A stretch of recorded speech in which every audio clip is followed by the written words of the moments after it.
Episode 160 of Australia's #1 marketing show. We're talking about how to give feedback and receive it. A listener shares an amazing business outcome, and then we get kung fu fighting. Well, sort of kung fu fighting. Welcome to the Small Business Big Marketing Show, where successful small business owners share their secrets to take your marketing to the next level. Now here's your host, Tim Reid. G'day everyone, and welcome back to another episode of Australia's #1 marketing show. I am your host, Timbo Reid, but you, so much more importantly, are a motivated small business owner ready to crank out some great marketing and build that baby of yours up to the big, strong business that you know it deserves to be. Might be that already. Got some listener feedback today who is, they're absolutely cranking it out. More on that in a minute. We are also brought to you by the very, very good folk at Net Registry who make this show possible. So I'd suggest we all support them. Maybe you need to buy a domain name, have a website hosted, get a bit of SEO or PPC lovin'. Maybe you need a website designed. Don't know your particular needs, but I do know that they can help you with all of your online marketing. So head over to netregistry.com.au, tell them Timbo sent you, and you'll get a bit of online loving. I've just been working with the guys over there, Karen and Sam, who we've been working on some new packages for exclusive to Small Business Big Marketing listeners. Hope to share the link with you next week to those new packages. And hello to everyone from everyone from the Flying Solo community. That was a very, very average go at an Asian accent. And I swallowed a little bit of almond that was caught in my teeth before I did that. So, trap for young podcasters, that. Don't eat almonds and do Asian accents. Righto, today's show, listener feedback. We have got a listener who has fed back to us the fact that they've implemented a little bit of the SBBM marketing GOLD, the drips from the ceiling, and they've implemented it and they've won. I'll share that with you. Got some more news on a past guest in Daniel Flynn. He's just nailed it. More on that. Got some new training added to the forum, which I think you will be quite excited about. New how-tos. We love a how-to. Got a listener. Wow, what is it about my elocution today and previous episodes? Always trip over words. People go to you, edit your podcast, Timbo. No. What have we got? Listener question about providing feedback. And then we have a special guest who, he owned a martial arts gym on Rhode Island up until recently. Then he got out of it 100% and took his martial arts business online. He's absolutely nailing it. Righto, so let's get into this listener question from Jess. Jess doesn't have a surname, but that's okay because she is a listener and she came through smallbusinessbigmarketing.com and sent me a question, which you can do too, you know. She says, "Hey Timbo, quick question for you. I have recently been trying to purchase an item, a handheld UHF, off a company, and I emailed them inquiring whether another product, an earpiece, was compatible. Instead of answering, they tried to upsell me to a much more expensive model. When I said I wasn't interested and just wanted my first question answered," slamming her fist on the desk, I bet she was, young Jess, "they ignored me. It was only when I chased them up again they responded. Their emails read, 'Dear customer,' or 'Hi,' and nothing else, even though I had clearly stated my name in previous emails. I was horrified. I was absolutely shocked." Maybe Jess is an Englishman, "by the lack of customer service by this company. So, Timbo, my question to you is this. Do you ever correct companies when you find this in your day-to-day life, seeing as this is your job?" Thanks for the question, Jess. Well, my job's not to go around correcting companies.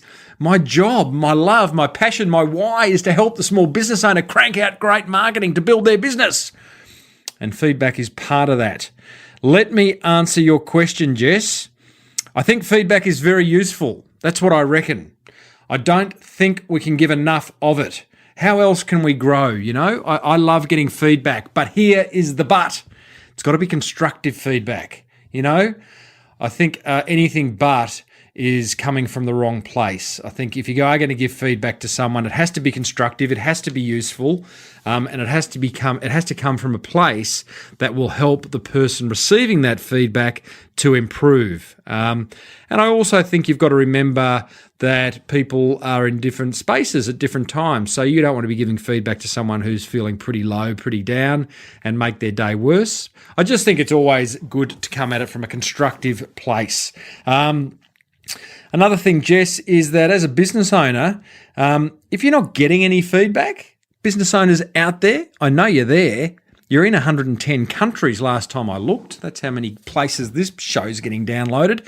Then if you're not getting any feedback, ask for it. That's what I'd be doing. I'd be worried if you as the business owner aren't receiving any feedback, whether it be from staff, suppliers, customers, whoever, any stakeholder, you know, I think that would be a good thing. So, and you're not asking to get the feedback because you're looking for a pat on the back. You're looking for feedback that is going to allow you to improve. What am I doing wrong? What don't you like doing? What don't you like about doing business with me? That type of stuff. How could we be doing things better? What really pisses you off about transacting with us? You know, that type of stuff. The other thing, Jess, is one of the great things about small business is that we are really close to our customers. So, you know, I think that feedback loop, it's smaller and it's quicker and it should be more efficient. So I think we should kind of recognise that as small business owners.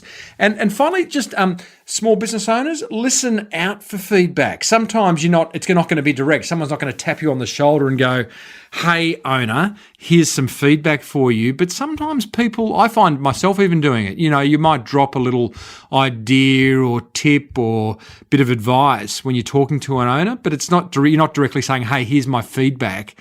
So I think as business owners, we need to have the feedback radar on a bit more, and I think we can only grow from it. So, hey, Jess, thanks for your question. And anyone else listening, if you have got a question, head over to smallbusinessbigmarketing.com, click on the contact button, and you can have a question to me faster than you can say, geez, I've got a question for Timbo.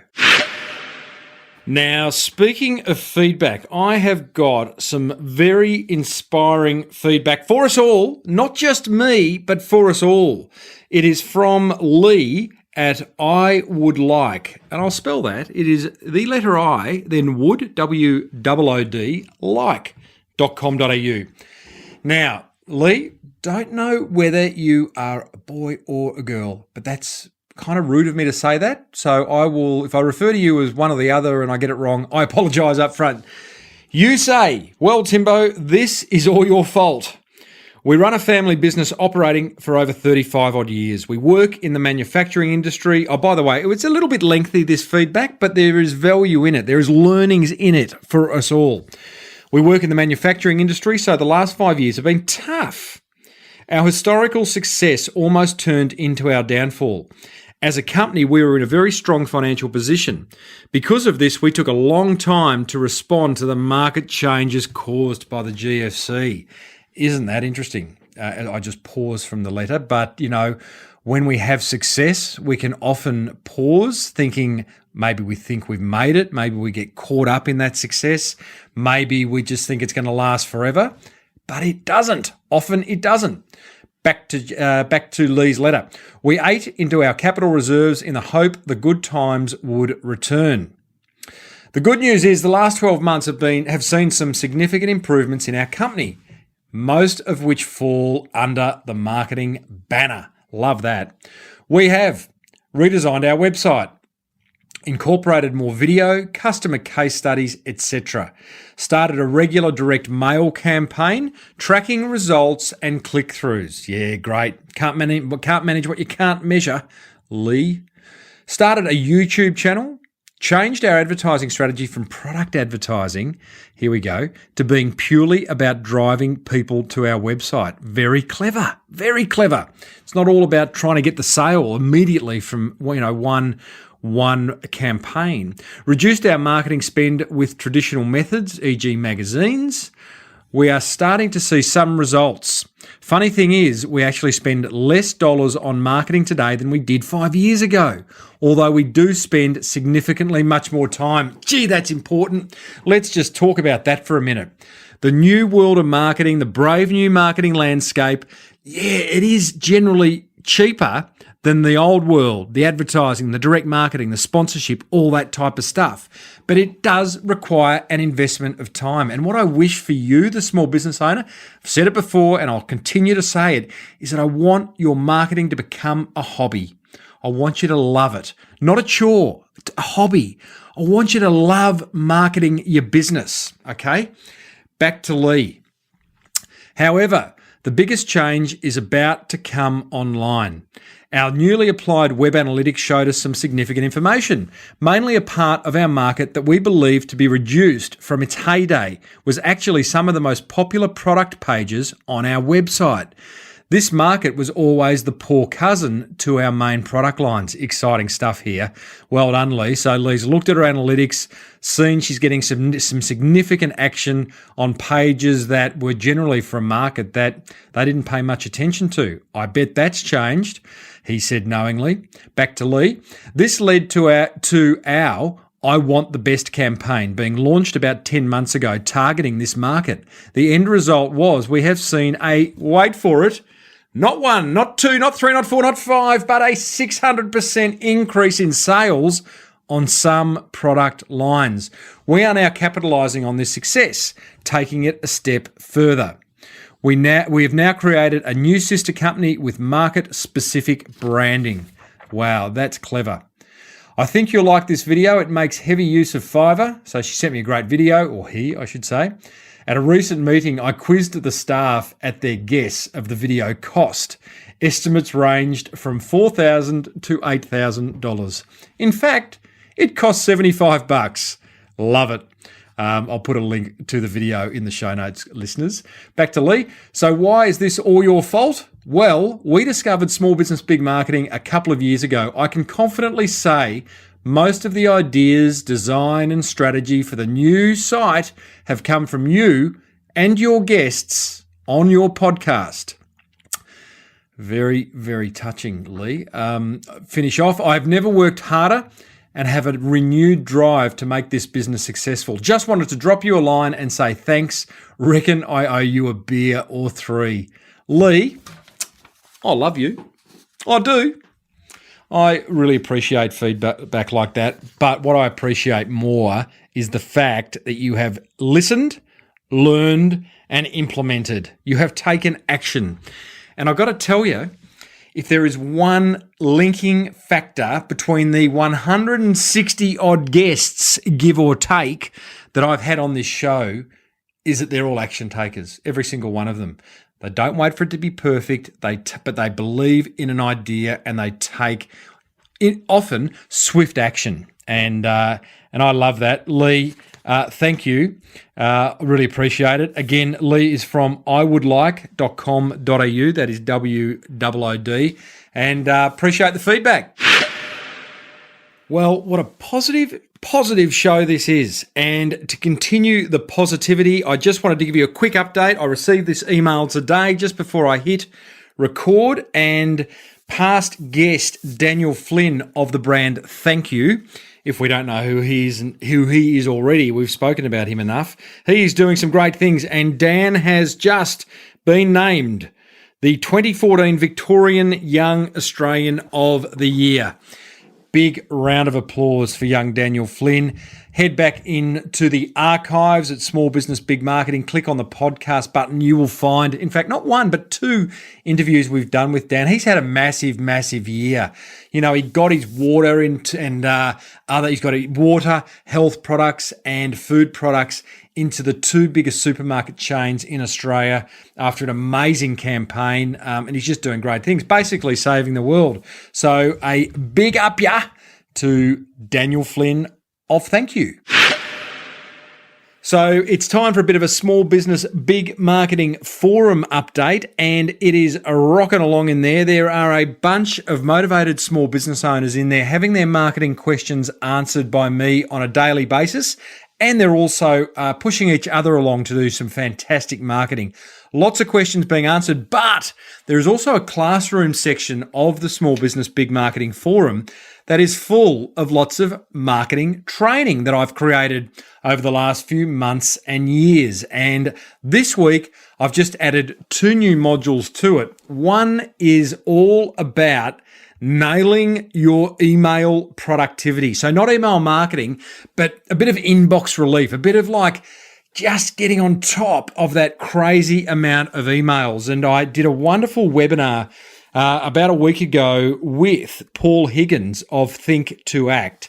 And he has an 8-step process to email nirvana. He spent 18 years at Coca-Cola sorting their productivity out, and Paul's 8-step process to getting on top of emails is amazing. And that's about an hour-long video that I've just dropped in the forum. I have also got some additional cold calling training. I did that interview on last week's show with Jenny Cartwright, who was a telesales expert.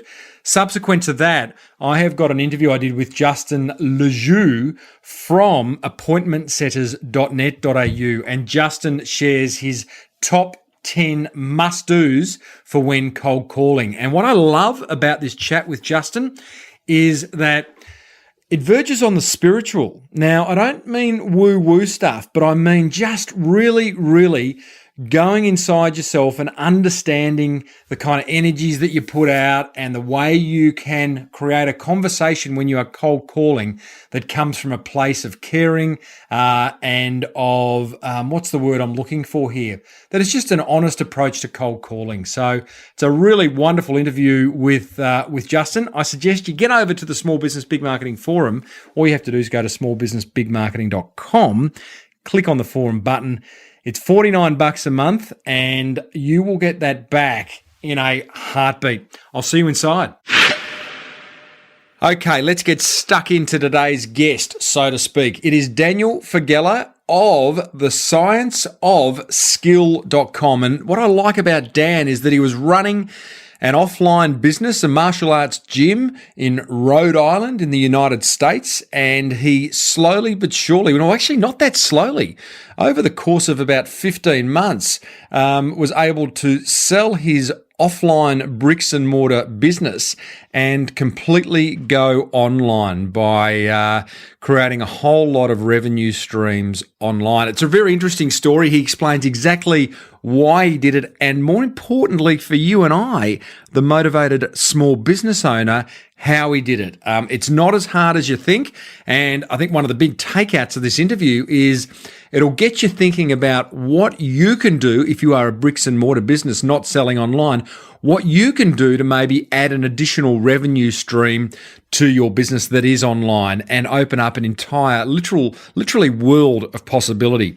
So let's have a hear. That does not make sense, Timbo. Let's have a listen to how Daniel Faggella of Science of Skill went about it.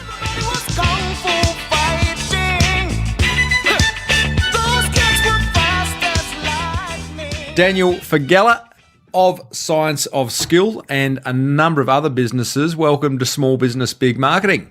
Thank you, Tim. Glad to be here, brother. Mate, all the way from Rhode Island. Now, you had a physical martial arts gym in little old Rhode Island. You tell me that's the smallest state of America, which you sold about 2 years ago. Why'd you do that?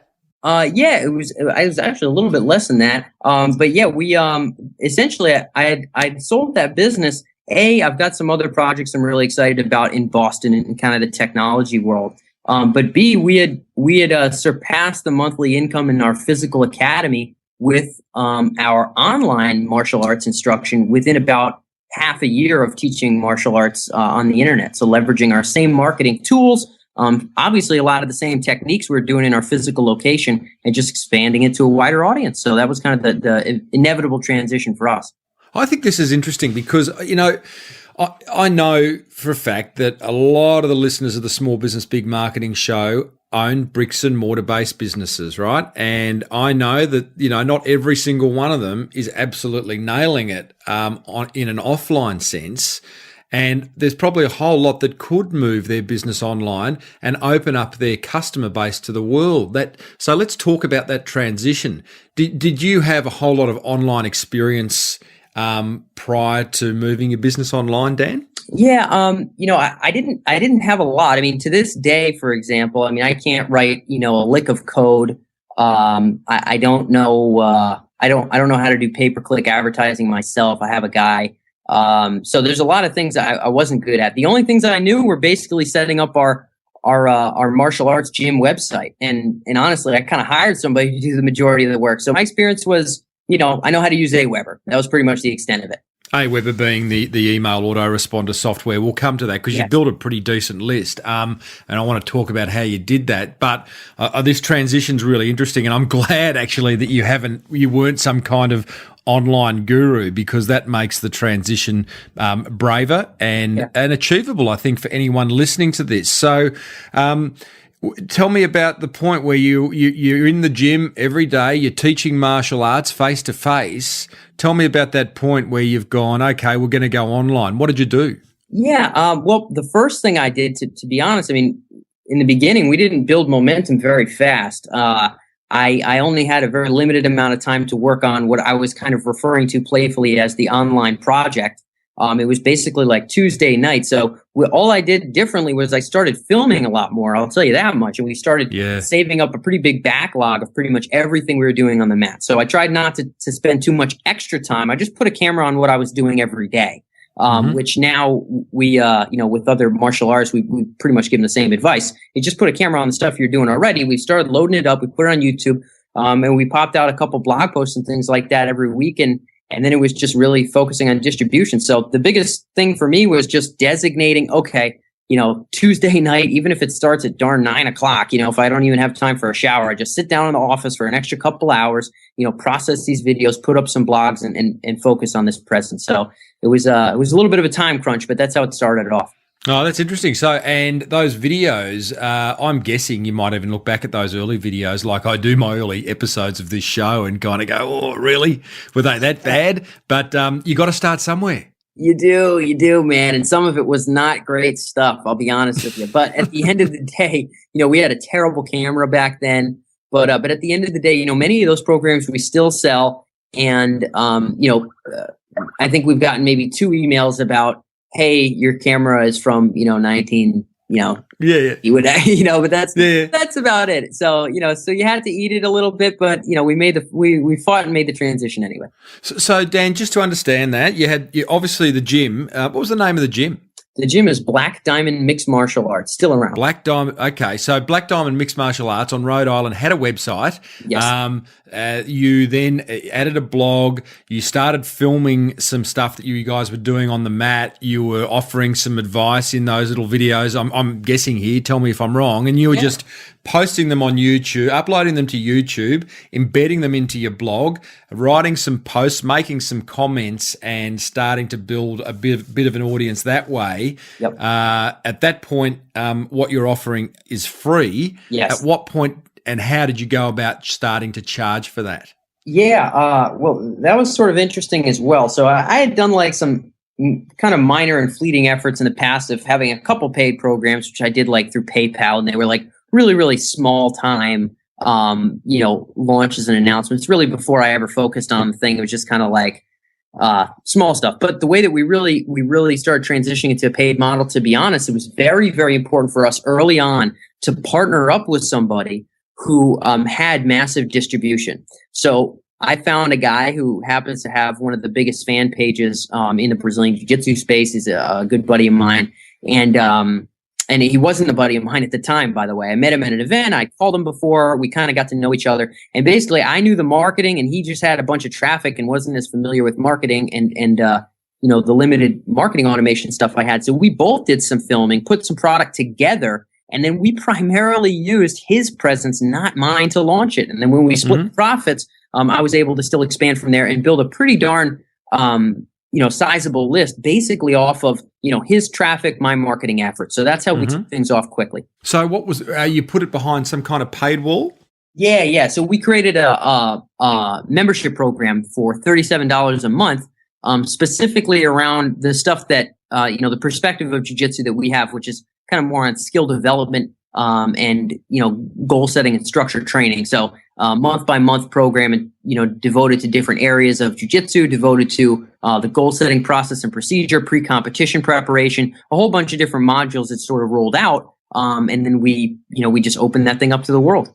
And what was the actual software you used? Was it some kind of WordPress member plugin or? So what I actually used is we had transitioned not too long before to Infusionsoft. I don't know if you're familiar with Infusionsoft. Yeah. So we had transitioned to Infusionsoft in my brick and mortar business. And, I didn't buy another one for this business, honestly. I just they say you're not supposed to use it for two, but you do. Yeah. Be careful because Infusionsoft ranked this show very highly just recently. So I know they listen. Okay. Great.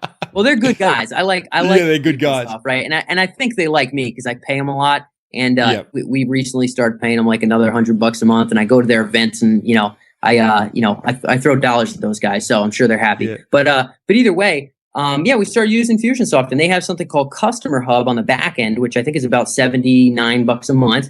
So I was paying for that, and Customer Hub allows you to upload all different video files, like unlimited hosting. It's pretty darn useful, and it really lets you roll out the content month by month in a very convenient way. So we used Customer Hub from Infusionsoft to actually be our member, facilitate the member site, so to speak. This is turning into a bit of a how-to, which isn't a bad thing because I know how much listeners love the how-to. So I want to go a bit deeper into Infusionsoft. We haven't spoken about it before on the show. What are the 3 or 5 killer applications of Infusionsoft for a business like yours, Dan? Oh man. Well, I can tell you, I mean, if there's folks out there with brick and mortar businesses, I couldn't recommend Infusionsoft more, either. I mean, their deliverability had some issues, there's stuff to work on, but at the end of the day, Infusionsoft really just facilitates a lot. So, the main thing with Infusion is, you can set out drip sequences and marketing automation that changes depending on the actions of the person in the system. So let's say I have somebody who opts in for a free, course about, let's say, chokes or something like martial arts self-defense chokes.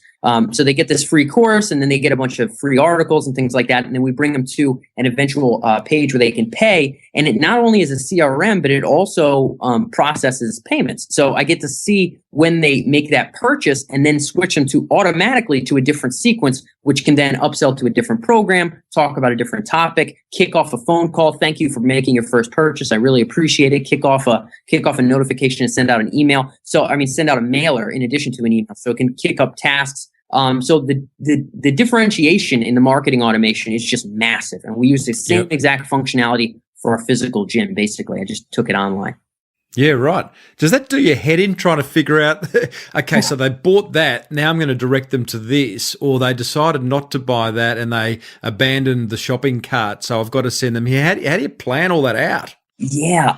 Well, I try to simplify it. And to be honest, I didn't simplify it as much as I should early on, Tim. So, I've got we had way too many funnels to start off with, but, especially now we're really honed in on just a couple. So it's just kind of like, okay, we have this lead source and they go into this darn email sequence, and it's 24 emails long. And, if at any point they make this purchase, we put them on this sequence, and that's it. And then, we have a couple of the little bells and whistles, right? So if they click the order form and they don't buy, we send them a reminder email from my assistant, whose name is Tim as well. And it says, hey, this is Tim with Micro BJJ. I saw you had seen the order form, but it looks like it didn't go through. Is there anything wrong? Anything I can help with? So we have that one little kickoff. But we really just tried to simplify the funnel. I think it's very easy to say, okay, we're going to build out, these 18 million octopus marketing legs that'll kick off. It's like, man, what's your core product? What's your core offering? And then what do you do when they buy that? What's the next step? And it's like, if you just have that built out, we actually, believe it or not, and I don't even know if I talked to you about this off camera, but we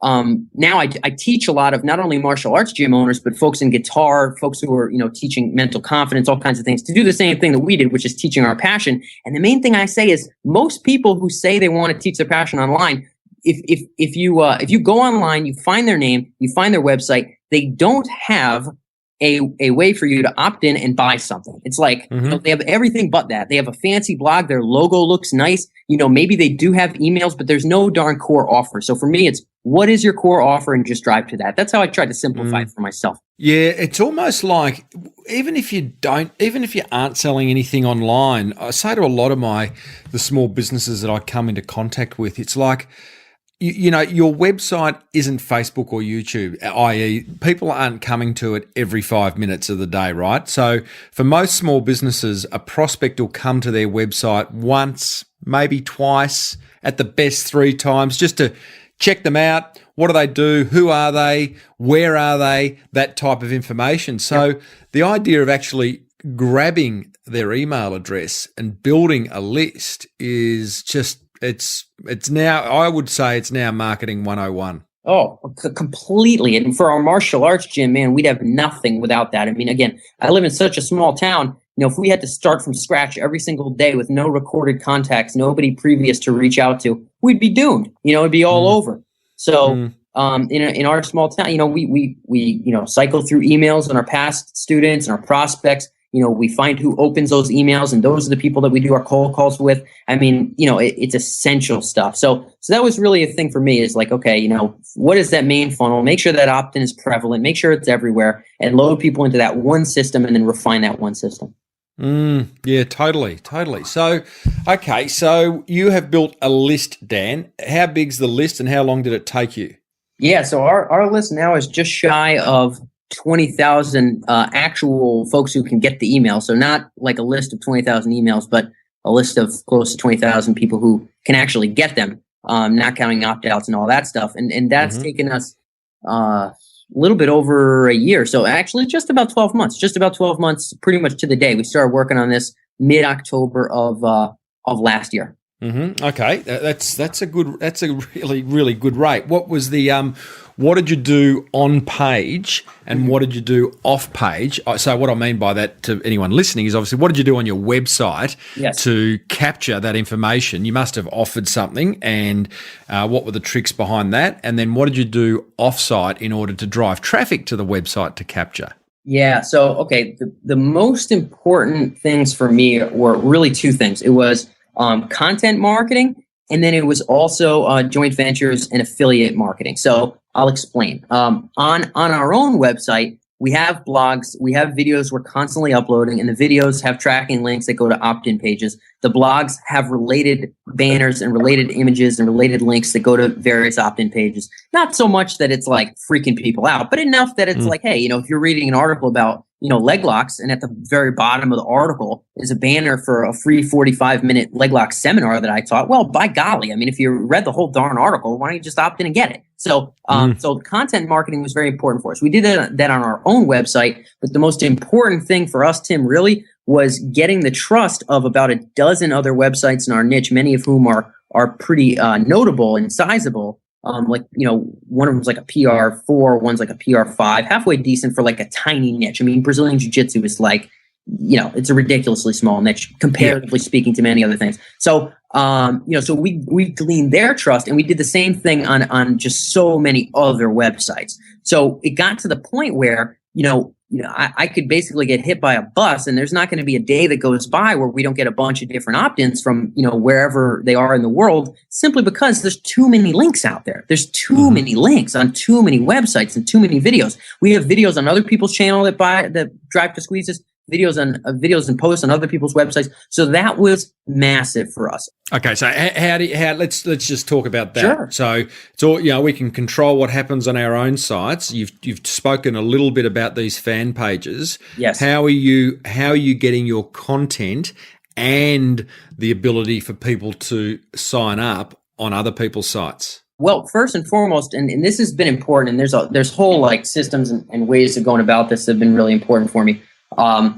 The primary of which is, I had to have some kind of credibility, right? So I've got some national tournament stuff, and had a book do decent on Amazon, but we were doing stuff a little bit before then. But the tournament, was kind of a decent feather in the cap. One thing, even if I didn't have the tournament, however, that was huge. And Tim, you've probably interviewed some pretty sharp folks on the show, obviously doing it for a while, was we got to interview many very, very prominent world champions. And here's the thing. It's like, if what I did early on was I fought to write for a couple magazines. So I fought, all right? So I fought tooth and nail. I contacted these guys. I hit them up. I sent them sample stuff. I took a long time and wrote really great stuff. And I got in a couple magazines.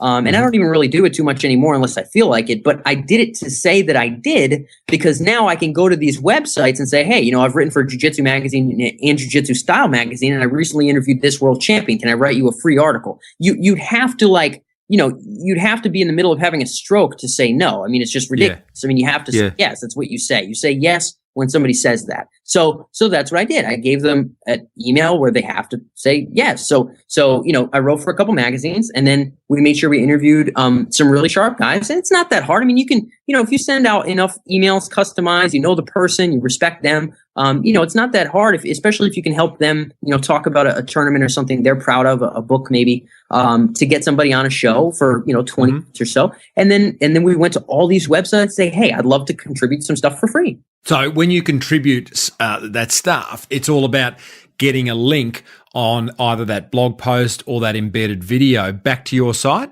or are they signing up to your list from another site? They're not primarily signing, unless I don't really have any websites that actually have opt-ins besides my own websites for my list per se.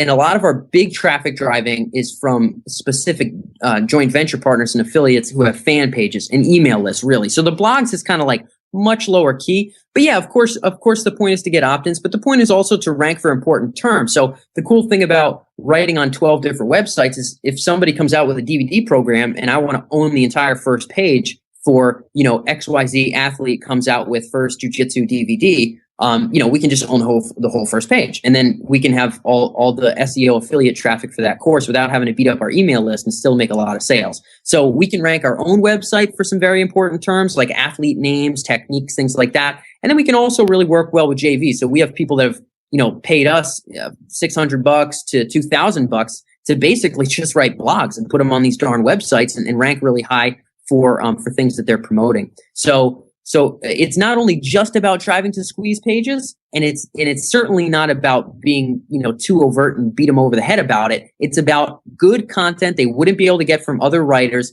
and an inevitable link either to a keyword we want to rank for or to a squeeze page, of course. Cool. Gotcha. You talked about content marketing before, Danny. You're still punching out a whole lot of content? Yes. Oh yeah. A ton of it. Video, what else? Yeah, videos and blogs primarily. So videos and blogs are really what we do the most of. A lot of my videos, luckily now, and holy goodness, man, if anybody else is going to ever teach what they, teach their skills on the internet, I would totally say make sure you have a 1 or 2 or 3 or 4 external hard drives and just stack them. Make sure you organize that footage and just stack the ever-loving heck out of it, because the great thing is now I don't have to do jiu-jitsu for like another 2 years. And, the entire internet would think I did. Now, of course, it's not like I completely will stop doing jiu-jitsu for 2 years. But if I go on a lot of different trips and I do other stuff and I don't get behind the camera, I have that footage. So yes, we're still doing a lot of videos. Luckily, it's much easier than it was early. And then we're still doing a lot of blogs as well. Yeah, so we're really cranking that out. I have a team of guys that does really great with writing. And we really work with that. And then a lot of our other stuff is just like me and you are doing right now, Tim, is on Skype. We just record Skype calls, either video or audio, and then put that right up on YouTube with different world champions and stuff like that. Tell me, Dan, with your video, so you're squeezing off a whole lot of video. I guess it's action on the mat, as you would call it. Once you've got that raw footage, what do you do with it? Like, do you sit there and edit it? Do you send it off to a team somewhere? Yeah, the majority of the video stuff now, kind of unfortunately, does still fall on me to some extent. So the YouTube channel, for whatever reason, is still under a decent amount of my jurisdiction. There's probably a way to auto post that stuff, and if I had more brain cells or maybe slept more or something, I'd do a little bit more of that. But luckily, it's pretty simple. So I put a quick description. I can do it right from iMovie. Literally, I just slap a title. I slap an ending, an ending call to action.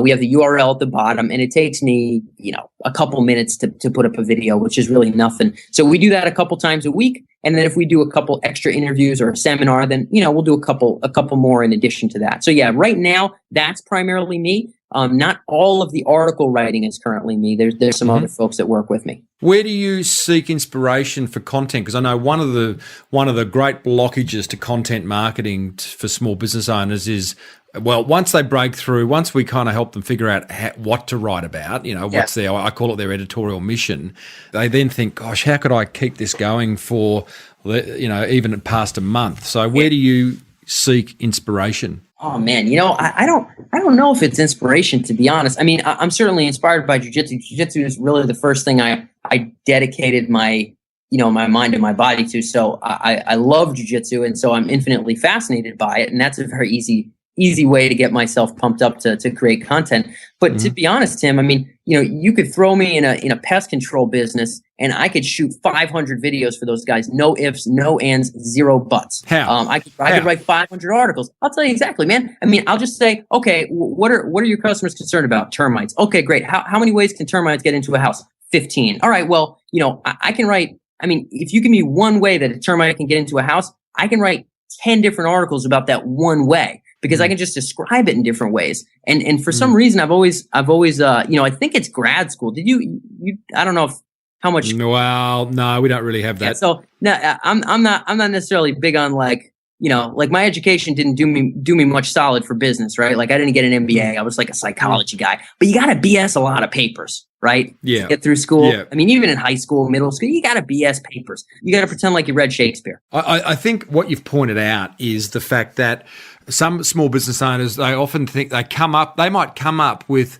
15 different ways that termites can get in the house and then break that down, and they'll think, but who would want to read or listen or watch that? And I think that's the wrong question to ask, because it's not for us to decide that. It's for us, the business owner, to create content that answers questions of our prospects, that entertains them, that makes their life a little bit easier. Yeah. And for some people, that'll go, that's boring. Others will go, that was the most useful thing I've ever watched. There's a listener. I know one of my listeners sent me a video 12 months ago. It was called "How to Froth Milk." Wow. And James, if you're listening, well done. He owns a coffee business. He's had 40,000 views on that video, Now, some people would go, really? How to froth milk? I'd rather set fire to myself. But there's 40,000 people who want to know how to froth milk. Yeah, no, damn straight there are. I mean, it's, you had mentioned, I think it's a great term, an editorial mission. And I think, you would really hit the nail on the head. You got to build the editorial mission about your potential prospects. Who are they? And what is it that they actually care about? So I happen to know my jiu-jitsu readers, the buyers are maybe 42 years old. They usually only get to train 1 or 2 days a week. So if I really want to speak to them, I can talk about injury prevention, or I can talk about maximizing limited mat time, or I can talk about shoring up your fundamentals. And I can talk about things like that I know are going to resonate with them. Now, is it always the most exciting for me? No, not necessarily. And I'm sure the guy that runs a coffee shop, he can only froth milk so many times before it gets boring. But, there's another person and another person. That's 40,000 people that want to learn how to froth milk. So it's the same thing with martial arts. It's the same thing with pest control. In my opinion, I always, I imagine as though I have my life threatened when I'm writing content. So I imagine it as though, I have to write 10 articles or, something terrible and horrific will happen. And in my opinion, most people, under the gun, so to speak, would be more than capable of doing so. It's just a matter of, hey, you got 10 ways that termites can get into the house. Time to write 10 articles. You know what I mean? Yeah. Like you just tell yourself it's time to write 10 damn articles, and then you write them. So that part, I don't think is actually all that hard once you get used to the pace. And I think once you do Article 6, Article 7, Article 70 is not a problem. No, that's good. A good point, Dan. Now, mate, just to wrap up, what do you say to, I started off talking at the start of this interview, the idea that there are small business owners listening who they're offline, they got the bricks and mortar business, the idea of actually ever creating something that they could sell online is a bit alien to them. But what you and I both know, and one of the things that I noticed when I started my kind of online journey a number of years ago is that all of a sudden you're opening up the entire world. I mean, here you are, Rhode Island, little town, little guy in little town, as you said early on. All of a sudden you have got a target audience of the world. Anyone interested in Brazilian jiu-jitsu? Yes. Is that all of a sudden you can sell to them. So it's pretty exciting stuff. That's what online marketing can do. What do you say to a bricks and mortar small business owner who is freaked out by the idea? Are you talking about building an entirely separate revenue stream online? Maybe. Yeah, okay. Well, yes, an additional revenue stream and continue to open the door in your high street shop each day, or move right across, either or. Okay, cool. Yeah. I would say, it's probably, most small business owners, the folks who are tuned in here, certainly the guys who are listening to you on a regular basis, you've already gone through so many additional struggles to be running a small business. I mean, managing books and hiring and firing. I mean, really making a transition online is just, of all those hurdles, it's such a low one compared to the rest of the stuff that small business owners have been tough enough to do. So, in my opinion, you just set your sights on what the internet can and should do for you. So for me, it was expand, my market share and expand my student base to be able to have a wider swath of folks paying attention to me. If there's someone out there who's, running a coffee shop, you use a great example. Maybe it's just drawing more attention there, building a huge blog presence and following. So you're just ranking like crazy in your local area, but also maybe you're able to sell, specialized, coffee, like gourmet coffee guide stuff on the internet, and you got thousands of people buying $17 guides all over the web. So if you determine the mission, just like you did when you opened your shop, and you go at it just like you did when you opened your shop, there's nothing more complicated. It's not a foreign language, just a matter of effort. Yeah, love your work, mate. That's great advice, Dan, and inspiring stuff. So, hey, mate, thanks for tuning into the show, because I know you're listening in and all the way from over there, from over the pond. You got it. Yeah, over the pond, so to speak. And by the way, where can people find you, more to the point? Oh, yeah. Okay. My main website now, well, obviously Science of Skill is for my jiu-jitsu stuff. I have another site, First Internet Income, which is where I do a lot of my online marketing stuff as well. So Dan Faggella at First Internet Income. Love your work, mate. Thanks, Dan. Cool. Thank you, Tim.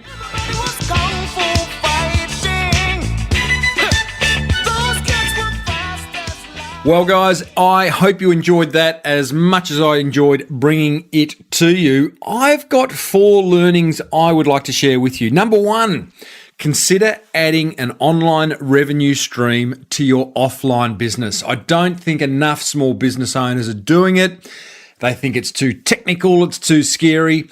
As Dan explained, he didn't have a lot of experience going in, and now he's actually replaced his entire income from his offline business with an online business. So think seriously about doing that if you purely trade offline at the moment. Number 2, content marketing is powerful. I would suggest going out and writing out all the questions your prospects have and start answering them via video, blogs, audio interviews, whatever it is, and then even break those questions down into, micro questions that you might find boring. No one might want to hear or listen or read about them, but you will be surprised. Don't judge them. Let others judge them. Number 3, start to list all the other sites you'd like to see your business appear on, and then contact the owner of those sites to find out how you can contribute. It's a great search engine optimization play. You'll find your rankings increase significantly if you make that a part of what you do. I'm amazed at the amount of emails I get from other websites asking to be able to guest post on my site. And, it's a good play. So that would be a good one. Number 4, start to capture leads. If you're not already on your website, if you haven't got some way of capturing people's email addresses on your website, then add it. Whether you go down the path of Infusionsoft or use something like Aweber or Campaign Monitor, or MailChimp, just do it. Again, don't wait for any of this stuff to be perfect, guys. It might be a bit wonky, a bit ugly, when you start off, but it will improve as time goes by. You will improve as time goes by. So there's 4 tips that I got from having that fireside chat with Dan Faggella. I hope you did too. Head over to the blog at smallbusinessbigmarketing.com, the show notes for episode 160, and leave your comments and learnings. Let me know what you got from it. You've been listening to the Small Business Big Marketing Show with Tim Reid. Want more marketing goodness? Then visit smallbusinessbigmarketing.com.